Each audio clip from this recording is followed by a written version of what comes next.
Not out of fear, not in panic, but from a place of honesty, a place where the noise fades and you're simply present with the life you've lived and the life you still want to live. Before we get started, I'd love to know where you're joining me from today. Drop a comment below and feel free to ask any questions you have. And don't forget to hit that subscribe button and turn on notifications so you never miss a health-boosting tip from Elders Guidance. If you're in your 70s or beyond, or even approaching that milestone, you've already walked through more than most. You've seen the world change, people come and go, your own body shift in ways you didn't always expect, and yet you're still here, still breathing, still curious, still hoping for more years, more good days, more memories worth holding on to. Every year from this point on feels different, doesn't it? More valuable, more fragile, more urgent. And maybe deep down you wonder, is there anything I can do now to hold on to this life just a little longer? The truth is there is. In fact, your body may already be sending signals, real, subtle clues about what the next chapter could look like. Some of those signs are easy to miss. Others you may have noticed but brushed off. And yet, these indicators can say more about your future than any birthday ever could. This isn't about superstition. This is science. Researchers around the world have studied people who live well into their 80s, 90s, and beyond, and they've found patterns. Clear, measurable patterns that predict not just how long we might live, but how well we'll live as we age. And here's the part most people don't realize. These signs can be changed, improved, strengthened. You're not stuck with the body or habits you have today. You can take steps, starting now, that help you live longer, move better, and stay sharper through the years ahead. That's what we're here for. Welcome to Elders Guidance. This is a place for people who aren't ready to slow down, for people who still believe in their own potential. Whether you're 45 or 85, we don't chase quick fixes here. We focus on what works, what's proven, and what matters most. Your strength, your independence, your joy. In this video, we're going to explore 7 surprising signs that may predict how long you'll live after 70. These signs aren't random. They're grounded in real research, used by doctors and longevity experts around the world. And most importantly, they're signs you can influence. Because while we can't control the number of candles on our birthday cake, we can control how brightly we live each year we're given. So if you care about living longer and living well, I invite you to stay with me. Pay close attention to these signs. Some may surprise you. Some may already be showing up in your life. And once you know them, you'll be better equipped to make changes that could add not just years to your life, but life to your years. If you enjoyed this video, comment 1 to let me know. If not, comment 2. Your thought matter to me either way. Let's begin. Before we dive deeper, here's something I want you to remember. Aging well isn't luck. It's often the result of paying attention, listening to what your body is quietly trying to tell you, and choosing to respond before it's too late. There are 7 signs that researchers consistently link to longer, healthier lives after the age of 70. They may seem simple on the surface, but underneath each one is a powerful insight into how your body, mind, and spirit are doing as you age. These signs are your walking speed. How fast you move through the world isn't just about mobility. It's a snapshot of your strength, your endurance, and even your brain health. Your grip strength. The power in your hands reflects the strength of your entire body and how well your nervous system is functioning. Your balance. How steady you are on your feet can predict how independent you'll stay and even how well your brain is aging. Your sleep patterns. Good sleep does more than rest your body. It resets your immune system, clears your mind, and protects your heart. Your appetite and eating habits. A steady appetite and proper nutrition aren't just about fuel. They keep your body resilient and prevent dangerous muscle loss. Your ability to handle stress. Chronic stress wears us down from the inside out, but learning how to manage it, that's a secret weapon for longevity. Your social connections. Relationships may be the strongest medicine of all. People with strong bonds live longer, happier, and healthier lives. Each of these signs has layers. Some you might recognize, others you may have never considered before. And in the sections ahead, we're going to explore each one fully. You'll learn how they work, why they matter, and most importantly, what you can do to improve them. Because your future isn't fixed. And the more you understand these signs, the more power you have to shape the years ahead. Let's start with the first one, walking speed. If you want one simple way to check in on your health. Without blood tests, without equipment, without even stepping into a doctor's office, pay attention to how fast you walk. Your walking speed, especially after 70, might be telling you more about your health than any lab result ever could. We're not talking about sprinting, we're talking about your normal pace. How easily do you get from your car to the grocery store door? Do you feel strong when crossing a street? Can you keep up when walking with others? Or are you always a few steps behind? Scientists have found that walking speed is a powerful predictor of longevity. In fact, it's so reliable that doctors sometimes refer to it as the sixth vital sign for older adults. Why?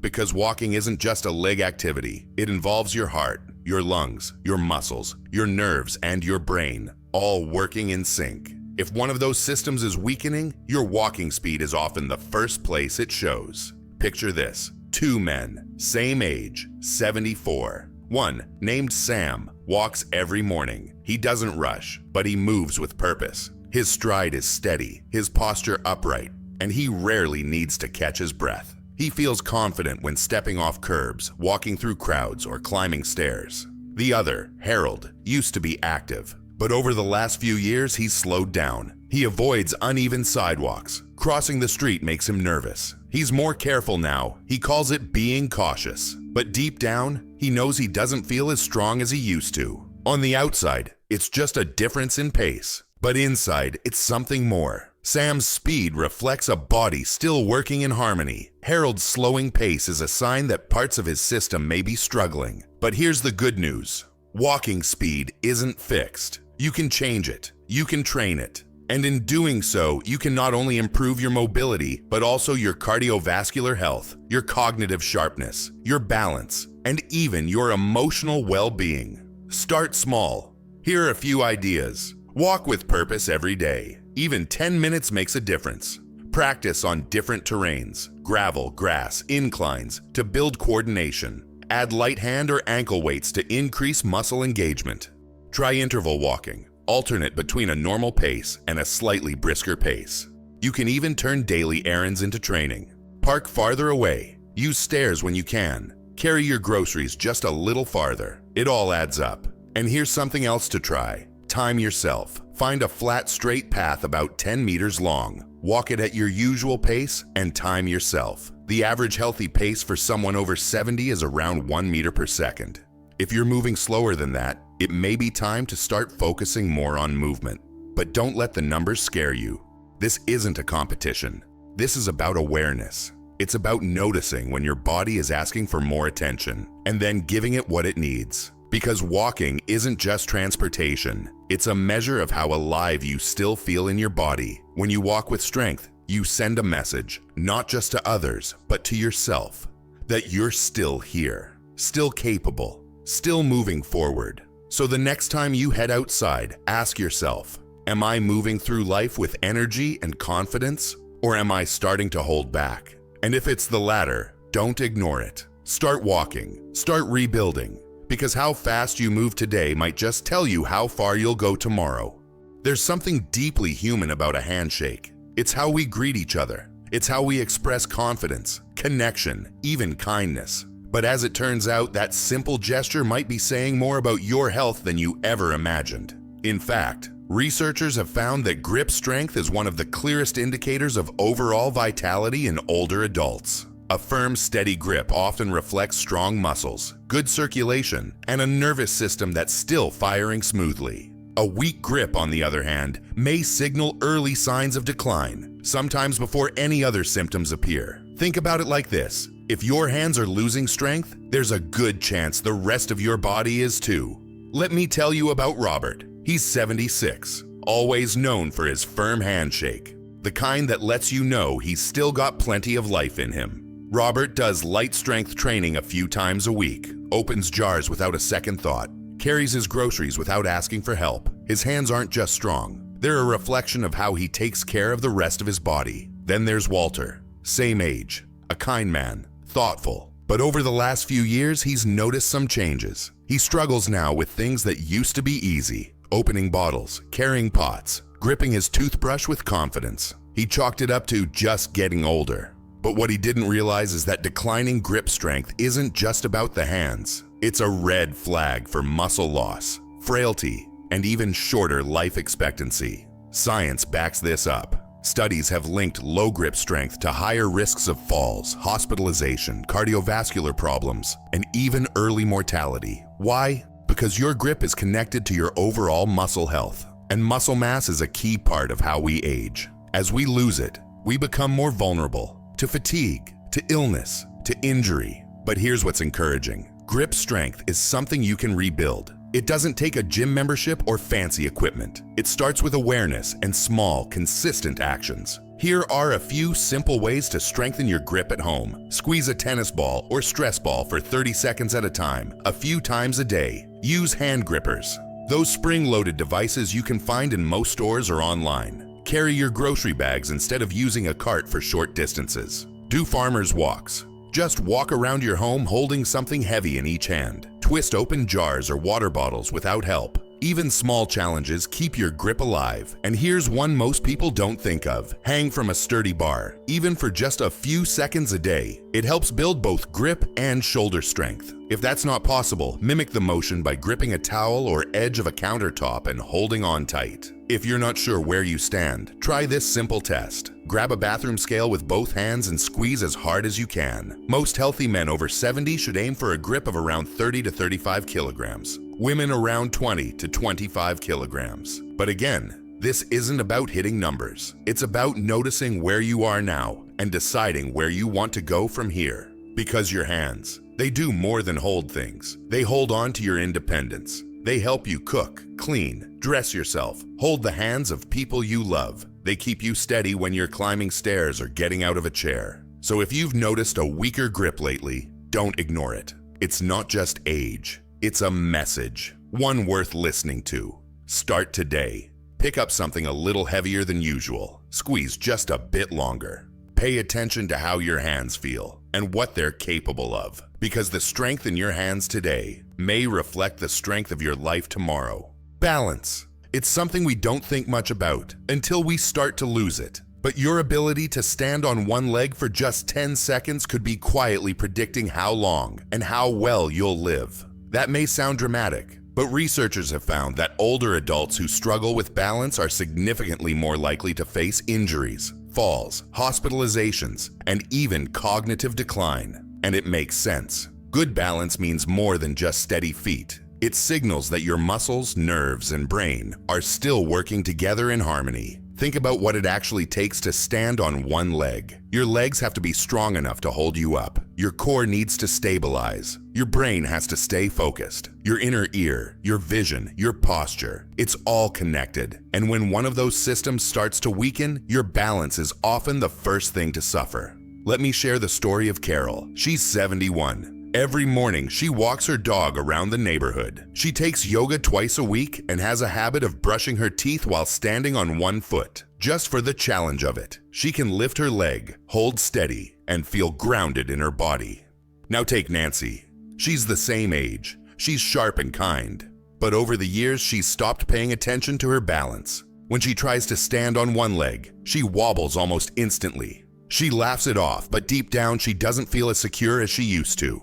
And it's changed the way she lives. She avoids certain stairs. She's hesitant on uneven ground. She moves more cautiously in the dark. What Nancy doesn't realize is that this quiet shift in balance isn't just inconvenient. It's dangerous. It could be warning her of underlying weakness, coordination issues, or even early changes in her brain. But there's hope in that awareness, because just like strength and walking speed, balance can be trained. You're not stuck where you are. Try this right now if you're able. Stand up, lift one foot a few inches off the ground, and hold it there. Can you stay steady for 10 seconds without touching anything for support? If not, don't panic, but don't brush it off either. That moment of wobbling is your body saying, I need a little more attention. Here's how to respond. Practice standing on one foot every day. Start with just a few seconds, holding onto a chair or countertop if needed. Try walking heel to toe in a straight line, like a balance beam. Take a beginner Tai Chi or gentle yoga class. Both are excellent for rebuilding body awareness and coordination. Use a balance board or wobble cushion for just a minute or two a day. Strengthen your core muscles. Your abs, back, and hips are key to keeping you upright. You can even turn daily tasks into balance practice. Stand on one foot while washing dishes. Do light squats while waiting for the microwave. The more you build balance into your routine, the stronger your stability becomes. And don't underestimate the emotional impact of this. Because balance isn't just physical, it's psychological. It's about confidence. When you feel steady, you move through life differently. You feel safe walking to the mailbox. You're not afraid to take the stairs. You dance at weddings. You chase after your grandkids. You live with more freedom. So if you've noticed yourself stumbling more often, grabbing walls or furniture for support, hesitating before stepping off a curb, it's time to pay attention. Your body is speaking. And this time, it's asking you to stand up, literally, for your future. Because the ability to balance isn't just a sign of how stable you are today. It's a sign of how strong, how connected, and how capable you can remain in the years to come. Let's talk about something that's easy to ignore, until it isn't. Sleep. We all know it matters. We've all heard we should be getting 7 to 8 hours a night. But somewhere along the way, many of us stop treating sleep as essential. We treat it like a luxury, or worse, an inconvenience. But if you're over 70, your sleep quality could be one of the most important signs of how well and how long you'll continue to live. It's not just about feeling tired, it's about what's happening while you sleep. Because when you close your eyes at night, your body doesn't just rest. It repairs, it fights off illness, it balances your hormones, it clears waste from your brain, it helps lock in your memories and keep your heart strong. And when sleep starts to break down, so do those processes. Let me tell you about two men, Henry and Bill, both in their mid-70s, both retired, both smart, kind, and still curious about life. But their nights couldn't be more different. Henry has a routine. He goes to bed at the same time each night, keeps his bedroom cool and quiet.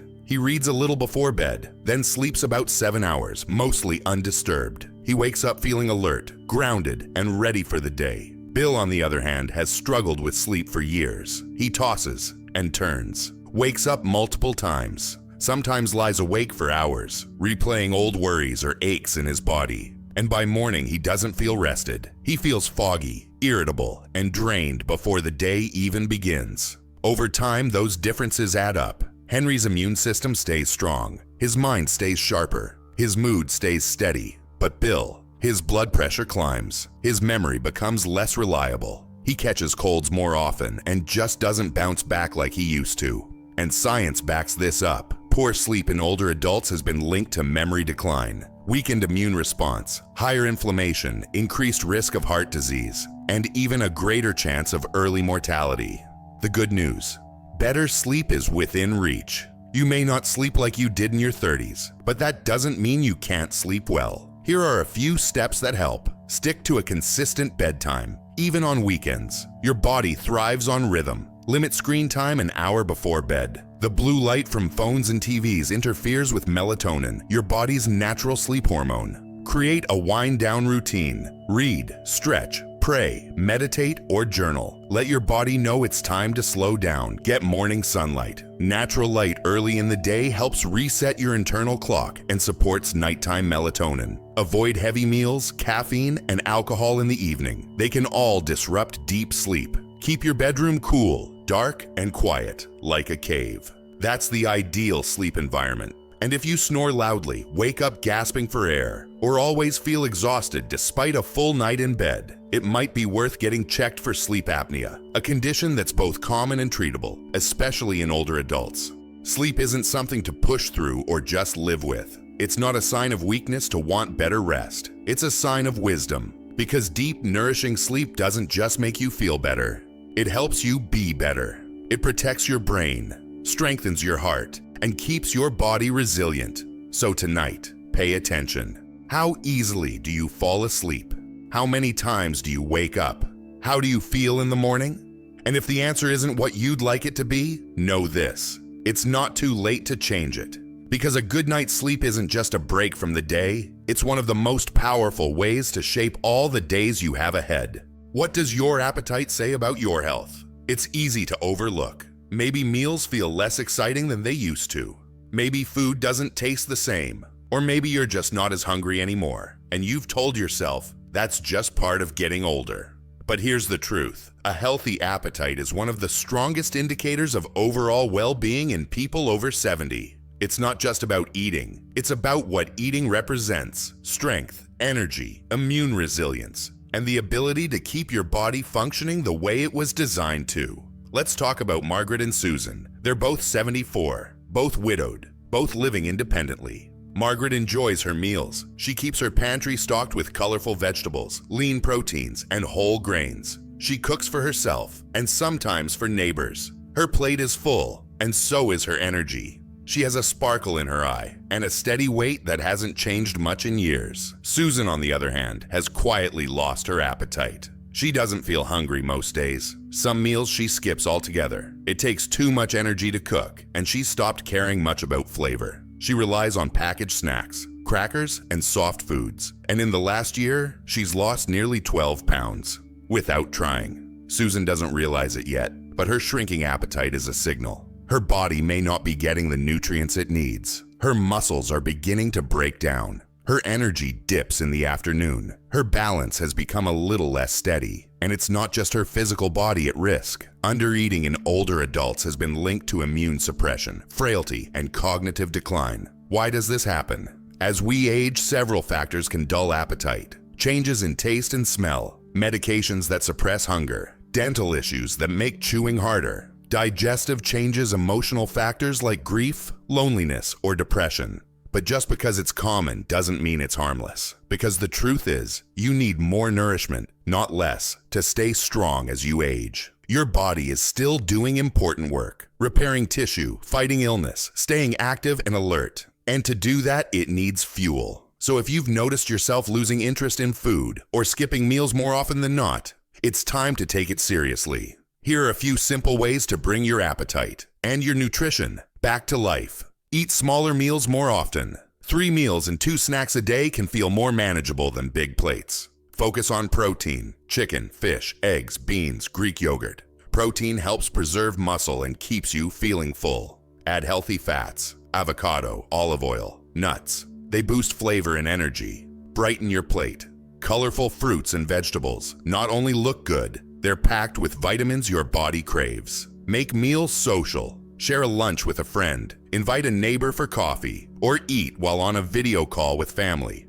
Connection improves digestion and mood. Spice things up. Taste buds dull over time, so use herbs and spices to bring back flavor. Hydrate, but not too much before meals. Drinking lots of water before eating can make you feel full too soon. And if cooking feels overwhelming, look for shortcuts that don't sacrifice nutrition. Pre-cut veggies, frozen fruits, rotisserie chicken. There's no shame in making things easier, only in giving up on giving your body what it needs. Here's a simple question to ask yourself each evening. Did I eat today in a way that fuels my strength, or did I simply fill the time? Because food isn't just comfort, it's not just habit. At this stage in life, it's medicine, it's protection, it's power. So if your appetite has changed, don't ignore it. That change might be your body's way of whispering that it needs a little more attention and a lot more care. And you can give it that, one thoughtful meal at a time. Let's take a moment to talk about something you can't measure with a scale or see in the mirror, but you can feel it deep in your chest. Stress. You've lived through a lot. By now, you've probably handled more stress than you could ever count. Raising a family, working through long careers, managing health scares, saying goodbye to people you love. And maybe you've always thought of stress as part of life, something you power through, something you deal with quietly. But here's what we now know. Chronic stress doesn't just weigh on your heart. It wears down your entire body. And how well you manage stress after 70 can quietly shape how long and how well you continue to live. Meet John and Richard. Both are 76. Both are retired. Both have lived full, complicated lives. John's had his share of challenges, unexpected bills, an adult child going through a hard time, some health scares of his own, but he's learned how to move through it. He walks every morning, practices deep breathing, writes in a gratitude journal, and makes time to talk to a friend once a week. He feels things deeply, but he also knows how to let go. Richard, on the other hand, carries everything. He stays up late watching the news, replaying old regrets. He holds on to resentment, worries about things far outside his control, and often feels stuck in the same stress loops over and over again. The pressure never seems to lift, and even though their lives may look similar on the surface, what's happening inside their bodies tells a very different story. Because stress, when left unmanaged, triggers inflammation, weakens your immune system, raises your blood pressure, and accelerates aging at a cellular level. In fact, long-term stress has been linked to nearly every major age-related disease, from heart disease and diabetes to dementia and depression. But here's the hopeful part. You can retrain your body and mind to respond differently. Resilience isn't something you're born with, it's something you build, one choice at a time. Here are a few ways to start. Name what you're feeling. Sometimes just saying, "I'm anxious" or "I'm overwhelmed" is enough to soften the weight of it. Practice slow breathing. Inhale for 4 counts. Hold for 4. Exhale for 6. Do it for 2 minutes. You'll be amazed how quickly your body resets. Create a daily calming ritual. This could be morning stretching, prayer, quiet time with music, a nature walk, or journaling, something that tells your nervous system you're safe. Limit your exposure to stress triggers. If the evening news leaves you upset, turn it off. If social media drains you, take a break. Your peace is worth protecting. Stay socially connected. Isolation increases stress. Just having someone to talk to, a friend, a neighbor, a faith group, can dramatically lower stress hormones in the body. Move your body. Exercise doesn't have to be intense to work. A daily walk, some light stretching, or dancing in your living room can help flush stress out of your system.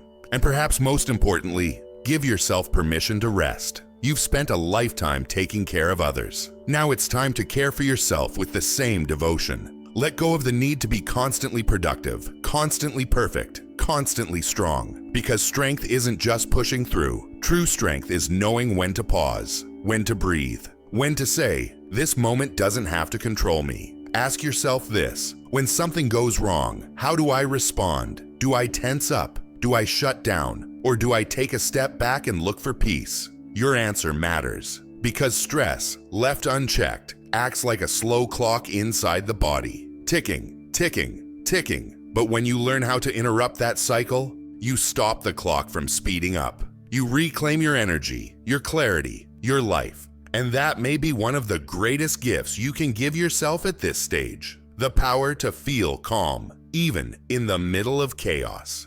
If there's one thing we all need, but don't always realize until it's missing, it's connection. Human connection isn't just good for the heart metaphorically, it's good for the heart literally. Research shows that people with strong social ties live longer, recover from illness faster, and experience lower rates of depression, cognitive decline, and chronic disease. In other words, your relationships may be just as important to your longevity as your diet or your blood pressure. Think about Eleanor and Barbara. Both are 78. Eleanor calls her sister every morning. She attends a local book club once a month. She chats with the clerk at her grocery store and has lunch with a friend every Friday. Her days are full, not busy, but meaningful. She knows people are thinking of her, and she's thinking of them. Barbara, by contrast, spends most of her time alone. She's lost touch with old friends. Her family is scattered, and she often goes days without hearing her name spoken aloud. She tells herself she's used to it, but deep down the loneliness weighs on her. Loneliness isn't just sadness, it's a risk factor, a silent one. But here's the truth. It's never too late to reconnect. Reach out, send a message, call someone you miss, join a local group or volunteer for a cause that matters to you. Attend a workshop, join a church circle or walking club. Even one meaningful conversation a week can make a difference. Because we don't just need food and sleep to survive. We need laughter. We need stories. We need to know someone is glad we exist. If you've pulled away, you can always come back. And if you already have strong connections, cherish them. Nurture them. They're not just memories in the making. They may be one of the best predictors of how long and how well you'll live.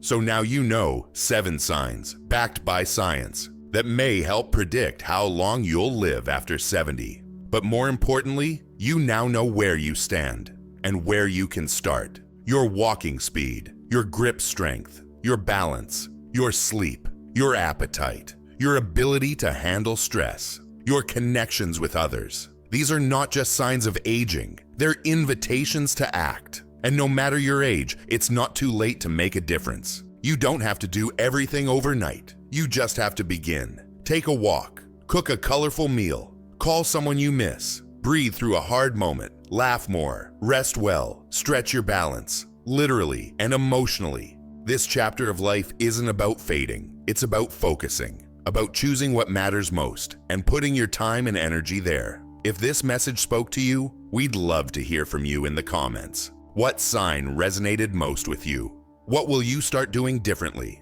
And if you haven't already, please consider subscribing to Elders Guidance. We're here to walk this road with you, step by step, with practical tools, inspiring stories, and real support for living well, no matter your age. Because aging isn't the end of the story. It's the moment you decide how the rest of it gets told. If you enjoyed this video, comment 1 to let me know. If not, comment 2. Your thought matters to me either way.